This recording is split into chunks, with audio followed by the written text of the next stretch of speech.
On the morning of May 14, 1988, Amaury Riviera, a young man from Puerto Rico, photographed a giant disk, followed and circled by two jet interceptors.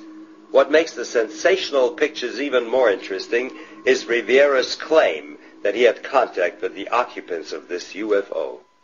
Hello, my name is Amaury Rivera. I live in Puerto Rico, and back in 1988, I was working in a nightclub, and there was a musical group there.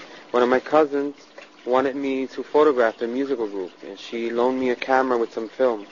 On my way back home, I encountered two small beings, two small strange men, which I didn't think were men from outer space. And they took me somewhere where there were other people besides myself, other human people, like from Puerto Rico, I guess.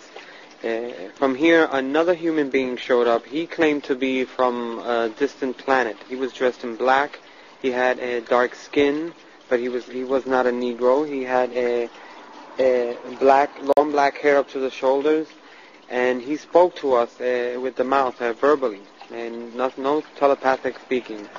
He showed us various projections, which looked very real, the projections, and he informed us about a whole bunch of things that are even still incredible to me. Then they returned me to... What did this holographic projection show? The holographs were mainly, the first one that I can remember was like a short trip through space. We saw where he came from, where he's said to be from. We saw his people, we saw the houses that they used. And the second one was about a meteor or a rock falling to Earth in the near future, which is going to cause a lot of havoc in the world. This would fall, it's going to fall in very near the Caribbean, Puerto Rico, and those other small islands, but it's going to affect the whole world, not just Puerto Rico. The last one is that they projected was showing us how there was only going to be one government on the planet Earth. They'll be living on some sort of artificial island that's going to be floating in the middle of a dark, black, dirty sea. And then this man returned me to my car again and left me somewhere different from where the whole ordeal had started. Apparently, they took me with car and all. After this, at this given time, I heard some jets in the sky, and I still had my cousin's camera, and I took the pictures, 4 of which I'm making public nowadays.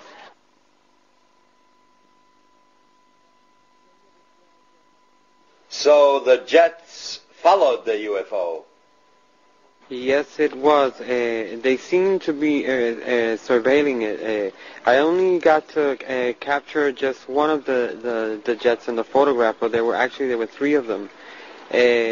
Or maybe I got in one of the photos one, and in the second or third I got one of the other ones, because they would go around it very far away, and while this one was closer, and turn, very far, very far. And by the time this one was coming back, another one was turning over there. There was always one or the other close to the object, to the UFO. Jürgen Martin has carefully investigated this case. Rivera's case to me, is a very special one and a very important one, because in Amaury's case, he was abducted and he was taken away by aliens. One of them was human-like, and 2 small creatures that they explained to him were some type of genetical or biological organic android that they made to do some chores outside so they don't have to risk themselves in our environment. That's what they explained to him, the so-called human alien that he saw in the craft.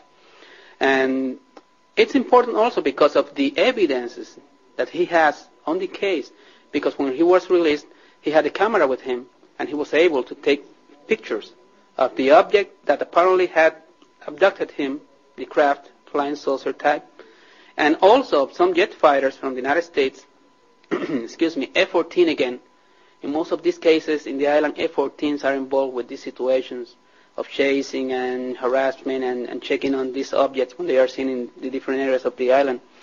And he was able to get them in those pictures together. So this clearly, when you see those photographs, it's obvious that the government has been lying for many years, because there's the UFO there, and there's also the jet fighters dealing with the situation, which they denied for more than 40 years. It's there. Were you able to locate any other witnesses? That's what I was going to explain at this moment, Michael.